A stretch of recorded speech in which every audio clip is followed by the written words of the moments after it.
So good afternoon, everybody. I feel we have some very sincere people like Manish, Abha, and Anu, and many other. So they are our, motivation for us to continue teaching.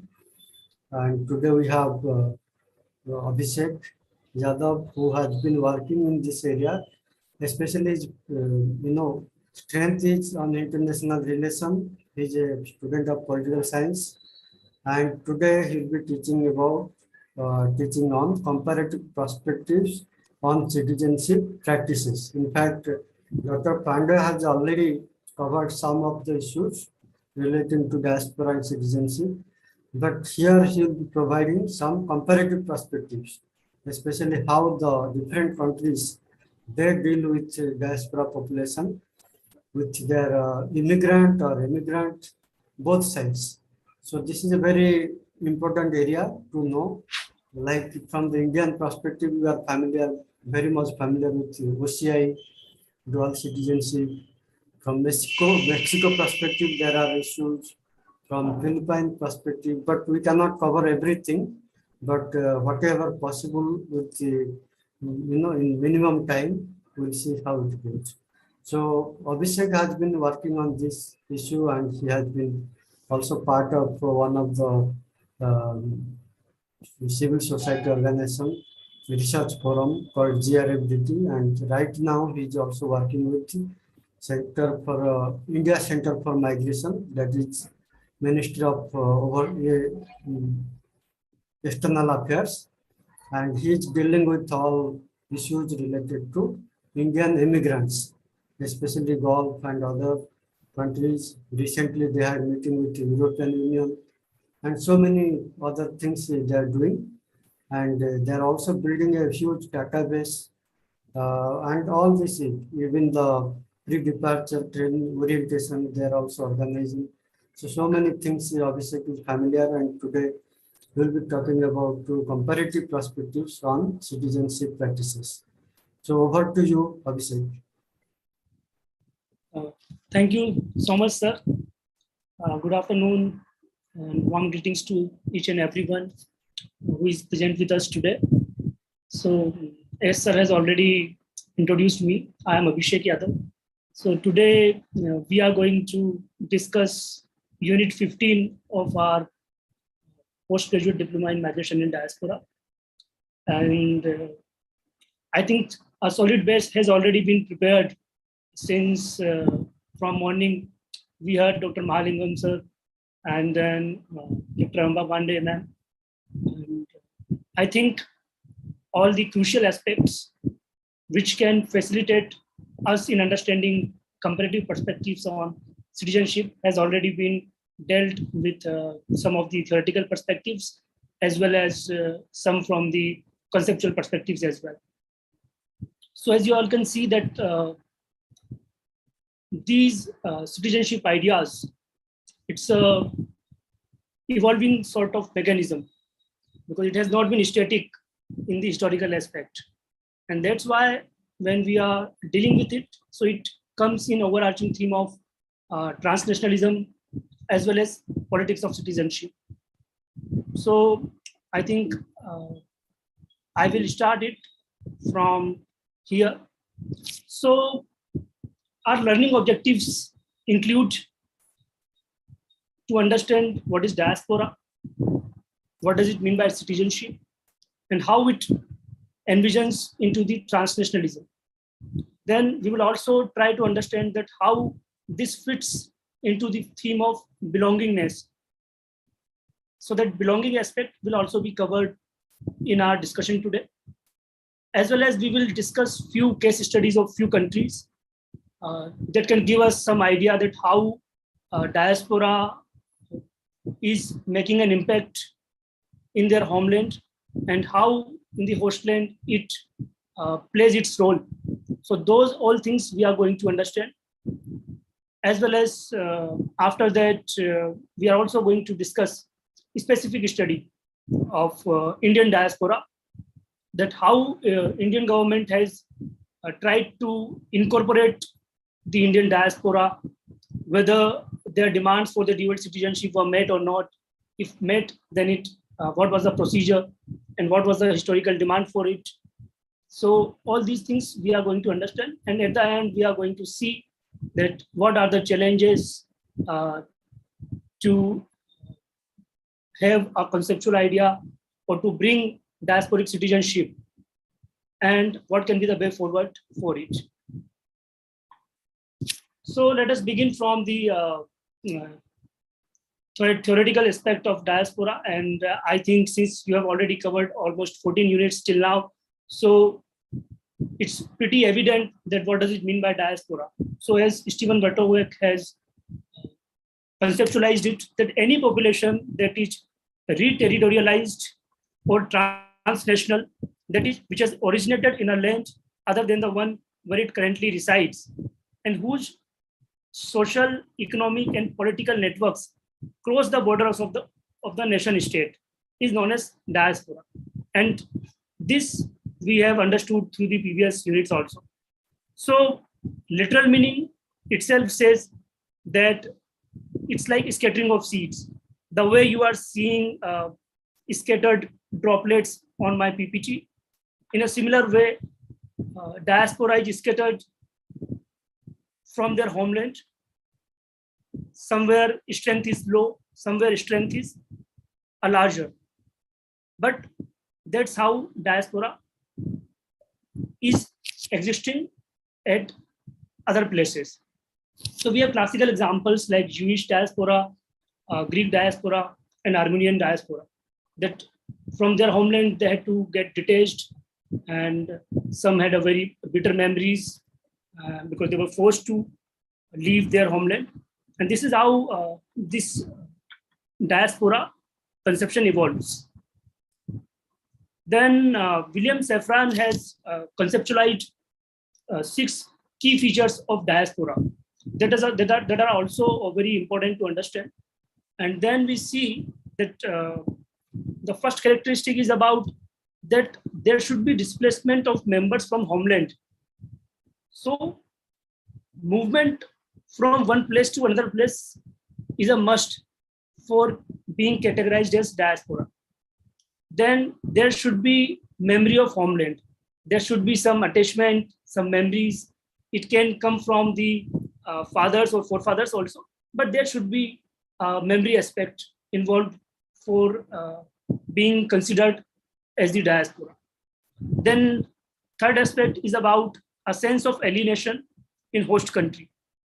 So the moment people leave from one country to the other country, to the host country, they have that feeling that we are missing our culture, we are missing our cuisine, we are missing our festivals. So that some sense of alienation develops. So that is also a key characteristic through which we categorize diaspora. And then fourth aspect is about the belief that ancestral homeland is a true homeland. So they always have this in mind that we are at this place, whether we have got citizenship or not, but there is a place which we consider as a homeland. So that is also one of the crucial aspects. And then the fifth aspect is about feeling collectively bound towards maintaining the security of homeland. And as we see, the diaspora nowadays is becoming highly engaged towards their homeland.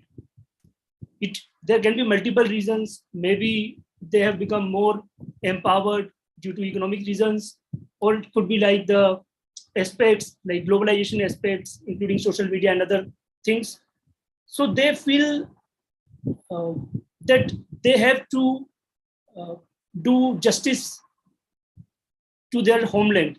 So in whatever ways, either through social media posts or through economic aspects or through cultural activities, it could be anything, but they would like to try to contribute to the security of their homeland. And this security doesn't mean that we are considering it in a very traditional sense. It could be a human security aspect as well. It could be traditional security aspects as well. And then the sixth aspect is about consciousness and solidarity. So this is a very important aspect, because consciousness comes when you realize that you are united, you are at a certain place, and you needs to have solidarity mechanisms through which you find associations. Like for India, you say GOPIO, Global Organization for People of Indian Origin, and other such organizations are there. So they make a solidarity sort of mechanism, and they try to institutionalize their belonging to the homeland. So these are the key 6 features of the diaspora. And then when we talk about diaspora, so there is a sort of evolutionary mechanism. I think Dr. Anjali Sai also mentioned it in one of her lectures about it, that there is a concept of brain drain. So when people moved from the one country, so they were thought about that they are traitors. They utilized the funding, the public funding, and they are now bringing benefits to their host land. So that was the conception that got transferred, or over a period of time, it changed, and the mindset got changed, and now we are considering it as a brand circulation. So now people are realizing that even when the diaspora is at the host land, they can contribute. So there is no need that they need to come in physical mode to the home country. Being in the host land also, they can try to contribute in whatever manner possible. So that is a brand circulation concept, that now territory is not an issue. In whatever aspects, wherever you are, you can contribute to your homeland also. So when we talk about this brand circulation, so the purpose is about that even mobilization can take place through remote association also. So diaspora community is now being considered as an asset, which was not the case previously in the brand drain sort of scenario. And now we are seeing that like how scientific diaspora, medical professionals, immigrant entrepreneur networks, and there are several categories of diaspora who are contributing in whatever possible ways acceptable to the homeland as well as host land. So this is a brief conceptual aspect of diaspora. Then let us come towards the conception of nation state and citizenship. So here we meet to our specific idea of citizenship. But before we just jump towards citizenship, we also need to understand that how nation state conceptualizes. So in 1648, you must have heard about Treaty of Westphalia. The concept of sovereignty emerged, and that sovereignty concept gave 4 characteristics to the features of state. So when I say state in political science or in the normal sense, it is a country. So in country, there are like 4 features: population, government, territory, and sovereignty. So this, when we say this term state, all these things come. And then population, like government, sovereignty, and territory. All these things are very crucial in understanding the citizenship aspect, right? So when we are saying that nation state, how it merges with the citizenship idea. When we say that population is an integral part of state, it inherently gives the idea that there should be a sense of belongingness. A sense of belonging should always be there, because that sense of idea of belonging is rooted in particular place. It could be nation, a constructive or construct, a mental construct. Then it leads to nationalism also.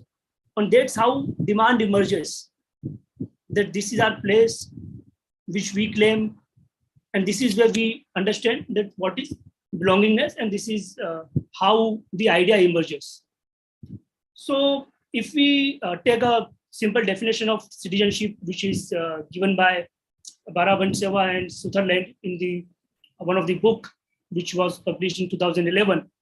So citizenship has been defined as a legal construct with politically defined nationalist content and increasingly polemical connotations linked to immigration and asylum. So we are aware that citizenship must have a legal backup, then only one can be considered as citizen. That's why this demand is always required from the state that please meet our demand that we should be given citizenship, right? But it has always that nationalist content, because when majority population influences the decision-making bodies or government, then sometimes that citizenship might not be given to certain section. So that is why this definition incorporates that there should be legality, there should be nationalist content in it, and then we see the connotations of immigration and asylum as well in it, because that is we are talking about diaspora, then these aspects of immigration and asylum also gets incorporated into it. So when we are thinking about notion of citizenship, then it incorporates a sense of boundary, that territorial dimension that I talked about from Treaty of Westphalia 1648, right? So that boundary dimension gives that particular geographical area that if you are in this location, you are citizen of that particular country. And this citizenship is an instrument through which countries usually try to manage the flow of people across borders, because that is the only way you can maintain a sort of sovereignty over a particular area. That these are the certain population which resides in this particular area. So it's not merely about passport, it's more than that. But then there has to be clear demarcation that how we are defining citizenship.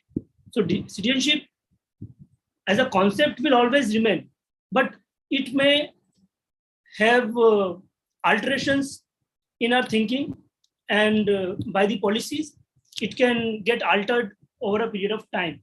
Sir, sorry to interrupt. So what you mean to say that this concept of citizenship came after the Treaty of Westphalia 1648? Earlier it was not there? No. What I meant to say that Treaty of 16 Westphalia brought the concept of sovereignty. Yeah, So, that is true. And what about citizenship? When the citizenship concept came later on? No. Actually, citizenship is a very old sort of mechanism. Let's talk about the Greek ancient city-states, where when Aristotle said that these people should not be citizen, like slaves, women, aliens, right? So it's a very antiquated sort of concept, citizenship. So that has evolved over a period of time, and that we have seen that over a period of time, political thinkers have tried to make it more inclusive. But even now, we cannot say that it has reached at a maturity stage. Even now, several concepts are emerging, and we are trying to make a concept of citizenship as inclusive as possible over time. That's why we nowadays, these demands are emerging, that post-national citizenship, transnational citizenship, and all these concepts are emerging over a period of time. So, as we can see that citizenship. Rotary जो inner club है इधर भालो तो भी meeting. So yes, so I think so. Citizenship is mainly about a membership in the nation state, and then it's a sort of two-way relationship between individual and the state. Now we will move towards like how this citizenship regime holds a ground in the practical aspects. So the concept itself is a very contested one, because it's inclusionary as well and it's exclusionary as well.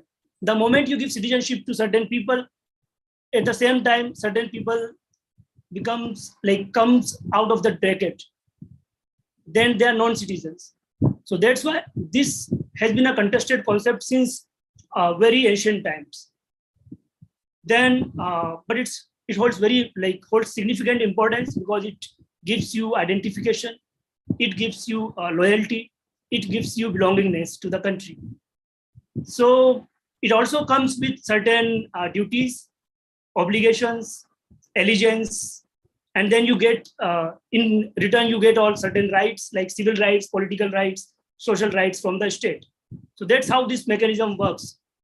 And as we see that certain countries provide their naturalization policies for citizenship through some official ways, legal integration, and all these mechanisms are usually adopted by the states. So this has also been one of the idea that when diaspora demands citizenship, so they say that it will help the country in ensuring the social cohesion. It will also ensure in immigrant integration, and that's where naturalization can take place. So there is one more dimension, which is about the citizenship and human rights discourse. So this has been given by Yasmin Nuhoglu Sohesal in 1994 in this Limits of Citizenship, Migrant and Post-National Membership in Europe. So this is a book which talks about this idea, where it is said that the demand for immigrant citizenship has been for a long period of time, but this human rights discourse has intensified it, and it has helped in many ways to get the citizenship. So some examples are given that in France, Germany, Netherlands, Sweden, Switzerland, and UK, guest workers came to work, and when their human rights were demanded, or when they asked for demands, then it helped them through that human rights discourse to get citizenship. So that's how we see that when global expansion and intensification of human rights discourse increased, so it gave an leverage to aliens, to means non-citizens, so that they can also be given that membership to the state. So what this author argues here, that there is a need for post-national membership now, that there is a need to overcome this national boundary aspect so that universal personhood can be recognized rather than national belonging only, because in any ways they are contributing to your economy as well. So rather than just thinking that they belong to certain territory, there can be a sort of mechanism of universal personhood which can help immigrant getting their citizenship. Then there is one more author, Kim Berry. In 2006, it has been argued that there are two sort of external citizenships, which is also known as extraterritorial citizenship. So one is as status, second is as practice. And it comes from the quote which is mentioned here, which says that the phenomena of migration, it decouples citizenship and residence, both, disrupting tidy conceptions of nation state as bounded territorial entities with fixed population of citizens. Today, states are constituted increasingly by large numbers of resident non-citizens as well as non-resident external citizens also. So this is what the idea is, where it says that as a status, state is in contact with immigrants through economic, social, legal, and political incorporation. This is the mechanism.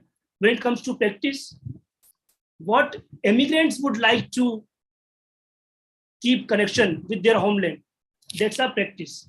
So this is how this two-way model has been conceptualized by Kim Berry. Then we have certain examples For example, Mexican and diaspora in US. So at initial level, when they left the country to different countries, or especially here we are talking about US. So when Mexicans left to US, they were considered traitors because they are disconnected to their motherland. And then we see the journey over a period of time that now they are being considered as national heroes, that now they are an asset. So this journey has a historical trajectory, which we can see in California. Proposition 187 was a sort of referendum which was initiated in 1994. And in this referendum, what common people from there did, this in referendum, they said that these are outsiders, especially Mexicans, and it included others also. But since we are talking about Mexicans here, so we are limiting to that these outsiders these outsiders should not be given basic public services because they are taking over our resources. So they should not be given public education, they should not be given healthcare and all sort of these civic amenities. From there, Mexican government and Mexican people, since they were attached to their diaspora, they started raising concerns about it. And after takes place, so this is North American Free Trade Agreement. So we see how economics also plays into citizenship aspects and how it helps in getting you citizenship.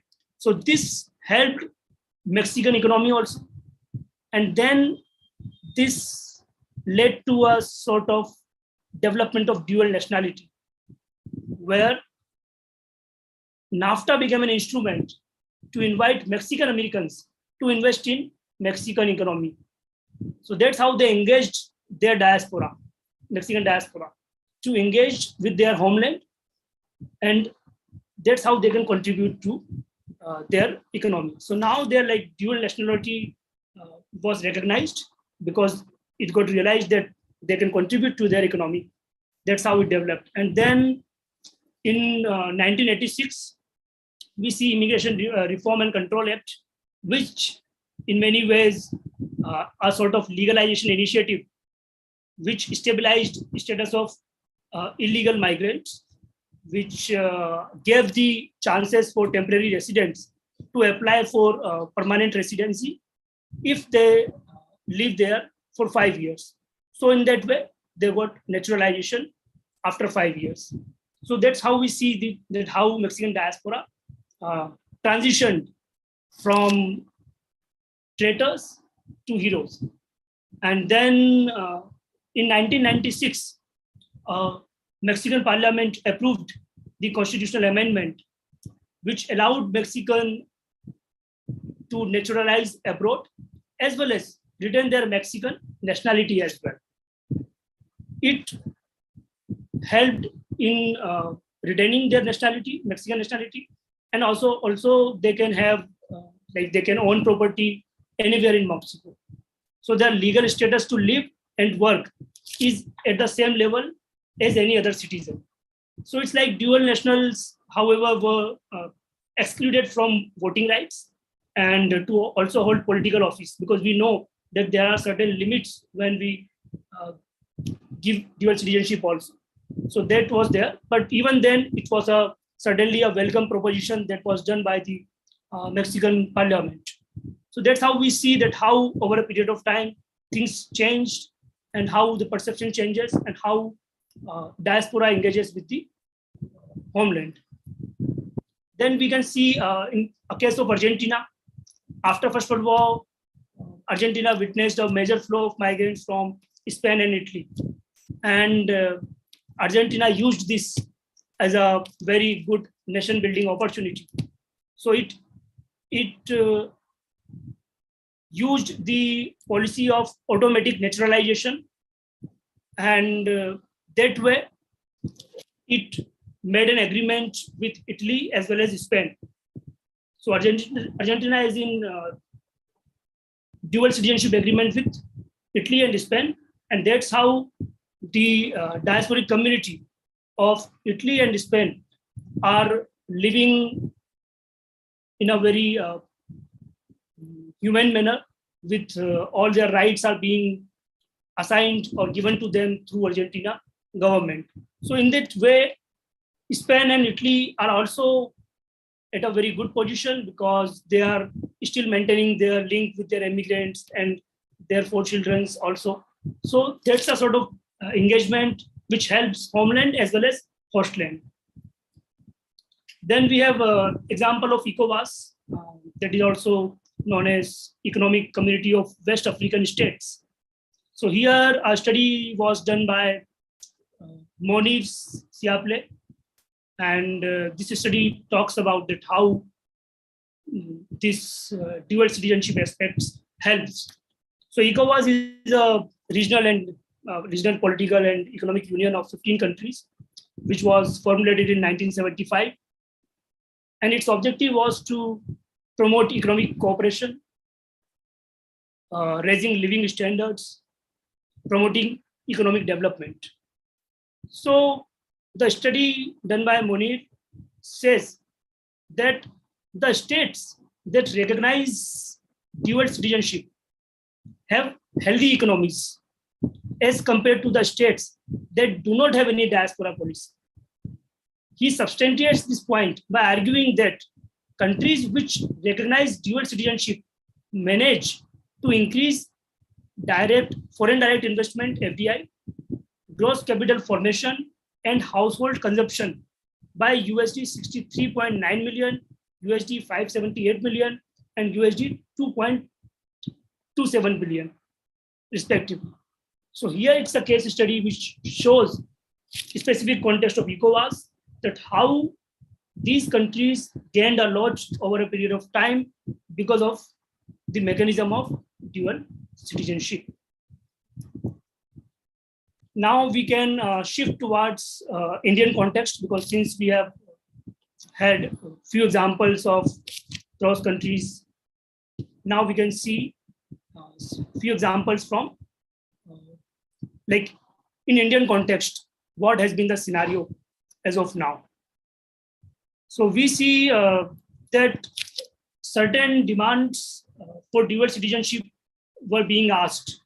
So we know that Bhikhu Parekh, who is a member of UK House of Lords and one of the distinguished persons of Indian origin, he demanded, not only he was actually translating the demand of Indian diasporic community, who were raising it for a long period of time, that we should be given dual citizenship. So he gave this famous quote, and it came in limelight at that time, that to matter the mother country only as a cow that can be milked matters to its owner. And similarly, one of the organization, GOPIO, Global Organization for People of Indian Origin, one of the members of GOPIO said that if India is to play her role as a mother, she must protect her children wherever they are. So this has been the constant demand of Indian diaspora to gain citizenship. So now let's see that how Indian government then tried to incorporate this demand, which was there for a long period of time. So instead of giving dual citizenship, India initiated some measures, like it tried to give the overseas citizenship of India OCI card. But before that, let's understand that in 1999, a scheme was conceptualized that there should be issuance of persons of Indian origin card. So that card was conceptualized in 1999, and then in 2002, it was launched. So it was given, that PIO card was given to the people, which has been defined like this, that a foreign citizen, not being a citizen of Pakistan and Bangladesh, excluding these countries, as the central government may specify from time to time. So this has been the, in section 2B of Citizenship Act, this was conceptualized, and these PIO members were given certain benefits like visa-free travel to India, non-requirement for registration with foreigners, registration officer, at least for 180 days. After that, you have to go and meet. And then enjoying parity with NRIs with regard to facilities in economic, financial, and educational field. And except for agricultural or plantational properties.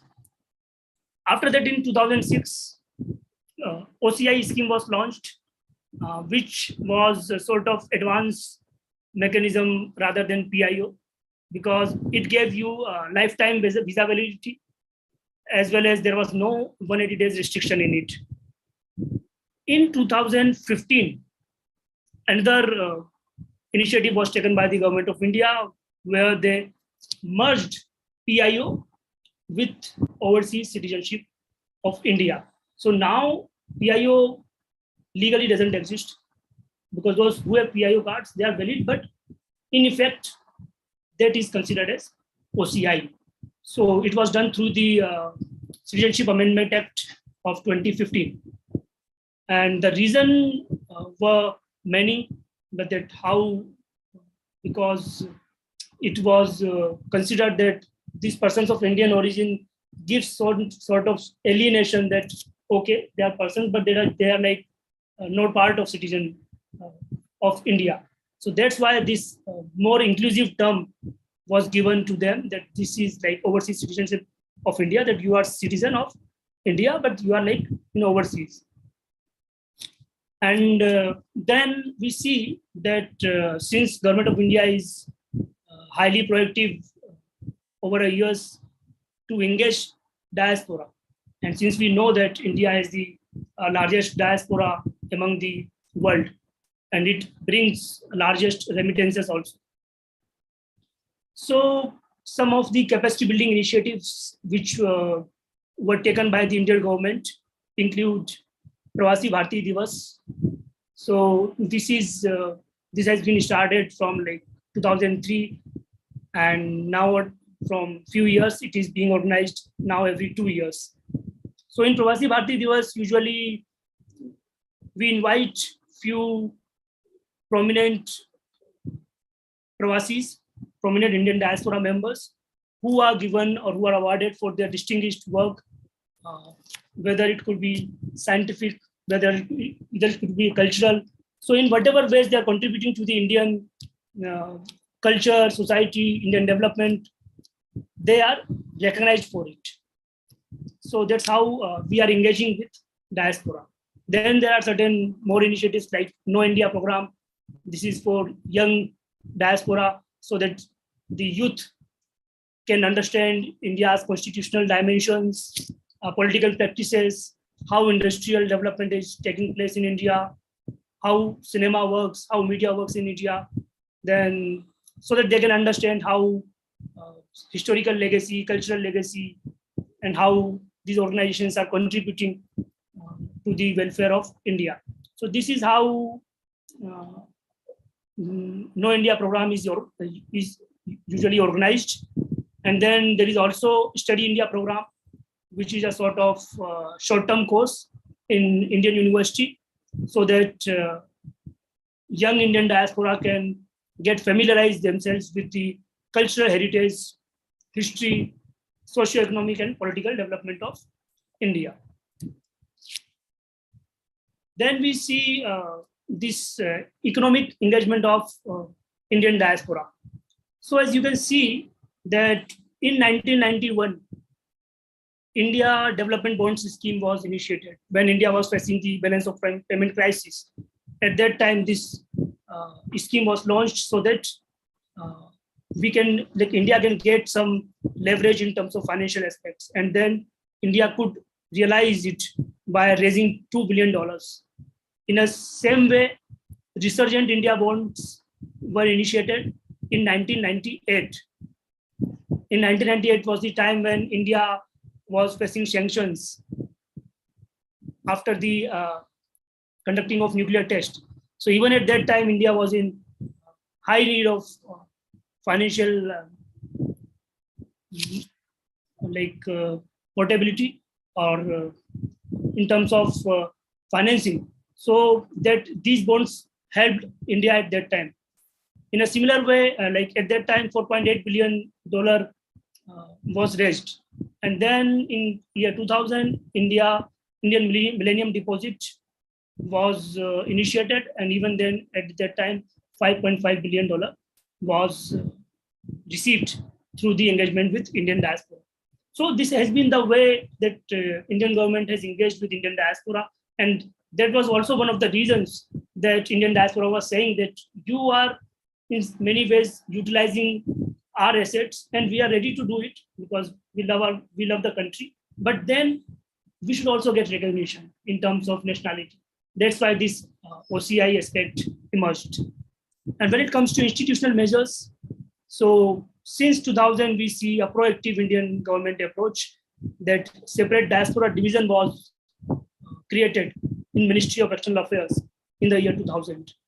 Then in 2001, High-Level Committee on Indian Diasporas was initiated, which helped in understanding that how India can leverage Indian diaspora and what are their key demands. So that report was a remarkable key document, which I think all of you should read, because that is a very key policy document that helps us to understand that how and what was the beginning of the institutionalization of Indian diaspora engagement.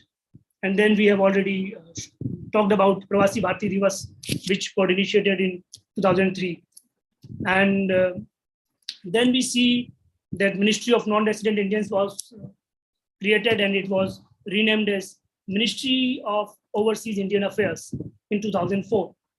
In 2016, this Ministry of Overseas Indian Affairs has been merged with Ministry of External Affairs. And it was done to avoid duplication of work and also to improve efficiency. And then as an institution, Government of India has a separate think tank, which is known as India Center for Migration. So you can access the website of India Center for Migration. They have a dedicated website where ample amount of resources are already available, including pre-departure orientation programs and how various agreements are taking place with the various countries, including Gulf and Europe, like migration mobility partnership agreements, labor mobility partnership agreements. There are so many initiatives which India is undertaking. So if you would like to access it, I think you can go to the India Center for Migration website, and there you can have the knowledge products at certain places, and then you can access all of them. Then when it comes to India's regime on rights and welfare, so we see that India has attempted to incorporate NRIs in many ways, but when we see to some other countries like Mexico, Peru, Colombia, so they have this provision of absentee ballots where like votes can be casted from abroad also. And then India has a national pension scheme for NRIs, then online service for voters. Then there are certain schemes like Pravasi Teerth Darshan Yojana. This is dedicated for the Girmidia countries and specifically people who belong to 45 to 65 age group. So people from Fiji, Guyana, Mauritius, South Africa, Suriname, Trinidad and Tobago, Reunion Island, they are usually given opportunity to come to India and visit these historical and especially religious places so that they can get accustomed to India's cultural practices, as well as it helps in building the bridge, soft cultural bridge between the communities. Then Indian government has also launched scholarship programs for diaspora children. And then there are certain schemes like Indian Community Welfare Fund, and then Pravasi Bharati Bima Yojana. And all these schemes are very helpful for Indian community. And we have seen that how India has taken initiatives like Vande Bharat missions recently to help Indians who were stuck during the COVID-19 pandemic in the countries. And Vande Bharat mission is usually considered as one of the largest repatriation exercises in the world. And then I think now we can come to the challenges which are there, that why citizenship is a contested topic, why citizenship is not usually given in an easy manner. So there is a chapter in one of the book which has been written by Constantino Xavier in 2011. This talks about specific context of India, that why the demand for dual citizenship was not met. Rather than that, OCI cards were given, and that was a sort of middle path, so that in some ways you give the certain rights to OCIs, but you are not giving them full political rights also. So some of the reasons include security considerations and costs of consular protections. Since diaspora is already there in some space, some other country, so if they are given citizenship of this country also in Indian context, there is a probability that it might get misutilized also.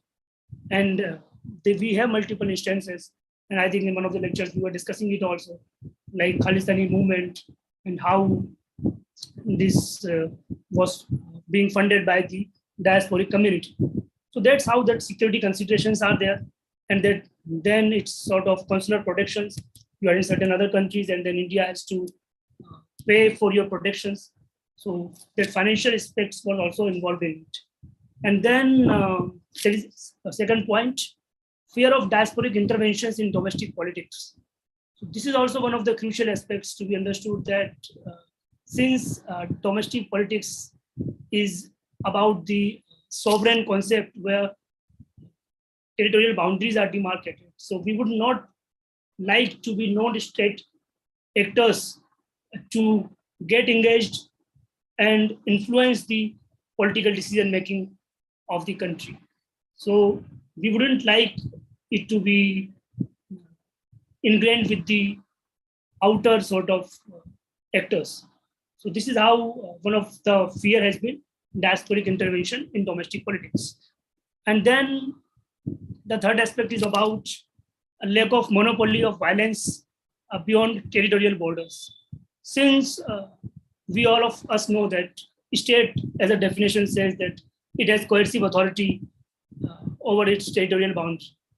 But when person is outside the country, then you don't have that legal mechanism. You don't have that power which you can have with your own citizens. So if a person is not in your territorial boundary, then the monopoly of violence is not in the hands of the state. So you cannot take action upon that. So we see all these cases when people are doing corruption and they are going fleeing away to other places, and then we have to, over the years, we are setting up mechanisms trying to negotiate with the other country, since we'll have to have engage in the constant discussions to bring them back. So it takes a lot of time. So that is also one of the issues. And the fourth dimension is about diplomatic perception of citizenship in extension as hostile encroachment on the host state's sovereignty, because this has been a very in diplomatic channels, it has been a constant sort of idea that if there will not be any demarcation of sovereignty in home state and host state, it would be a very problematic for us to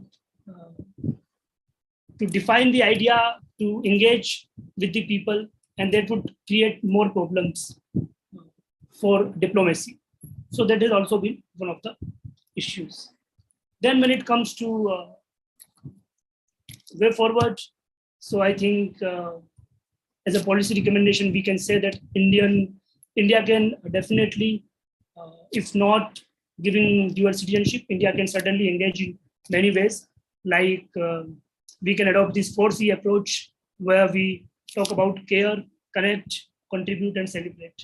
So in terms of care, we can provide certain policies where we can help the Indian diasporic community who are in need of service. It could be done through schemes like Indian Community Welfare Fund. And then we have Connect.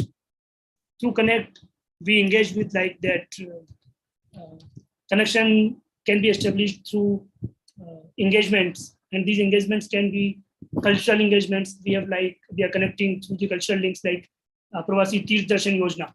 So in a similar sort of mechanisms, we can have more cultural connect with the countries.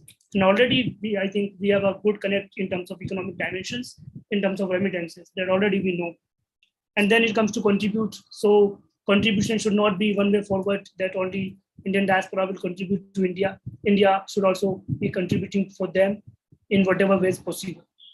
And when it comes to celebration of Indian festivals, celebration of Indian culture, and celebration of the identity, celebration of the achievements which Indian diaspora has marked, just like we do in Pravasi Bharti Divas, that can be strengthened over a period of time. So at the last, I think we have almost completed our discussion, but at the last, I think this lecture is also of prime significance now, because a few days back, a question was asked in the Lok Sabha that how many Indian citizens, and this is the last slide, so I understand that I have taken ample amount of time now. So we'll be finishing up in a minute or two.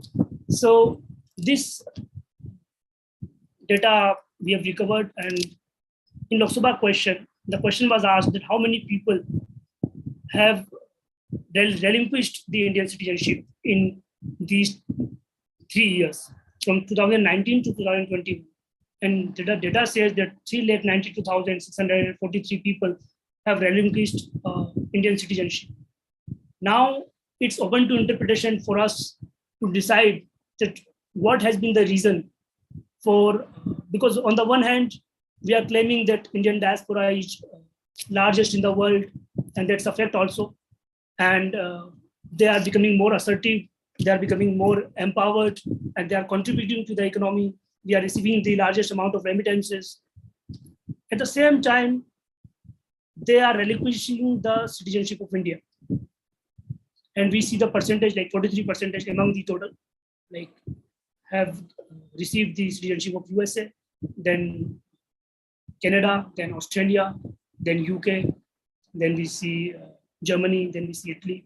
So these are the few of the data which can be interpreted now, that what can be the reason, because reason, particular specific reason has not been cited by the government of India as of now, but this is open to, since all of us are learners, academicians, it's open to us to think that when we are talking about Indian citizenship, what can be the reasons that Indians are relinquishing citizenship.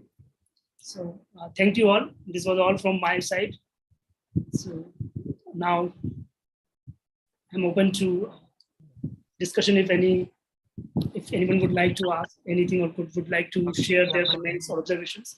Hello. I will be happy to. Namaste. Hello. Yes, sir. Yes, sir. I can listen. Yeah, very good lecture. Today we listen. But Pravas Bharti Bima Yojana, the government of India launched in 1983. But their ECR and after that in 2007 they launched to ECNR passport holders also. But as of now, the migrant workers, many from our Telangana state migrating to Gulf nations, but they don't know the much awareness, and if consult the POE, protector immigrants officers, but they couldn't help out to get this policy, 10 lakhs. And the many Gulf nations people are very renowned people. They migrated as a blue collar workers and they get a good skill set and all these things, but they don't have participation in Pravas Bharti Divas last year and earlier also. They didn't recognize the Indian government who are in Gulf nations, the blue collar workers. They're not respecting even in Pravas Bharati Divas. The two things. And Indian Community Welfare Fund also not utilizing properly. In Saudi Arabia, last year, I filed a case in High Court of Telangana. I put a pill, public interest litigation. 140 days, the migrant workers' dead body in that Saudi Arabia, but they did not help out to bring that dead body to India. It is a big issues in Gulf nations. Many are like this. And Vande Bharat mission flights also, they paid double the amount to coming to India. The government of India earlier in 1990s, something IK Gujral government at Iraq war times, they repatriated many Indian workers cost from Kuwait to India like this. But in the time of pandemic, they didn't help out to bring back free of cost, and they put in them paid quarantine homes in Hyderabad. Many of these violations of the migrant workers' rights. As a trade unionist, we are fighting the both governments. We are putting the demand in front of the government of Telangana to set up a Gulf Workers Welfare Board. It's a working as a window-like system to help out the migrant workers to safe, orderly, and regular migration. Thank you. Thanks, Sudeshji. I think you have rightly raised so many issues about ICWF, Pravasi Bharati Bima Yojana, and then how like we live in a vibrant democracy, and I think civil society has been playing a very proactive role. So whenever government is not fulfilling the responsibilities of the diasporic community, so I think as civil society organization, the way you are taking things forward is really admirable, and it's good to point out certain deficiencies in the policies which can help policymakers to understand that what has been the issues, so that those issues can be sorted out over a period of time. Thanks for your observations. Good afternoon, sir. In continuation of the same question, this is regarding Pravasi Tirth Darshan Yojana. In that list, GCC country migrants are not included at all. GCC countries are not included at all. Whereas these countries, they have warmly welcomed all type of migrants, despite of their religion, caste, creed, everything. And they are posted in high official jobs also. But still, we are not benefiting with this. In fact, we are not aware of this program. True. So can you say about this? I think yes, because since the scheme has been initiated a few years back only, so I think since we like India is celebrating this 75 years of independence, Azadi Ka Amrit Mahotsav, so I think Ministry of Culture is trying to extend more things toward cultural connect. So I think there is a probability that government will try to include more regions over a period of time. So I think this is being appreciated, Pravasi Tirth Darshan Yojana, and certainly I agree that Gulf countries should also be included into that. So through this platform, I request Indian government to include, and hopefully we will be benefited in next year. I request them to do it. Thank you, sir. Thanks for your observations. Hello, sir. Yes, please. Sir, while we discussing about rights and welfare, we go through some concept like thick sovereignty and thin sovereignty. Can you explain? I didn't get that concept. I mean, while going through the slides, there was these two words that was there. Yes. That was regarding the like citizenship dimension, when we say that certain layers are there, that how we are breaching the sovereignty. So when we are talking about sovereignty, so we have that dimension that we want to be very rigid in that sense. But we have to go beyond the traditional conception of sovereignty. It shouldn't be limited that, okay, certain territory is there, then only we will take care of our particular diaspora in that particular boundary only. So we have to also take care of the diaspora which is there, and their contribution should be recognized in many ways through various policies. It can be done. So that's all I think in the terms of thick and thin sovereignty.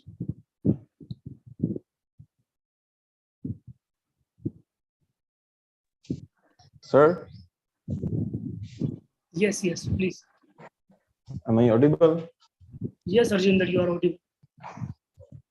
Sir, I think the citizenship and the visa system and passport systems are also interrelated with each other.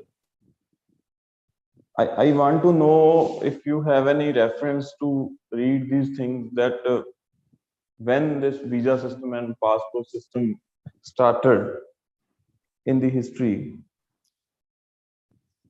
Okay, Then- in historical Yes, connection. yes, sir. These are very. I think these are very interesting Sure. historical facts to study. To study. That's I agree. So I will share whatever readings will be available with me, so that I will share with Sahu sir, and then he can share with all of you whatever crucial readings can be there to be studied. That how we see the initiation of these visa regimes, which creates restrictions over boundaries. So that is also a very significant topic which can be studied further over time. Thanks.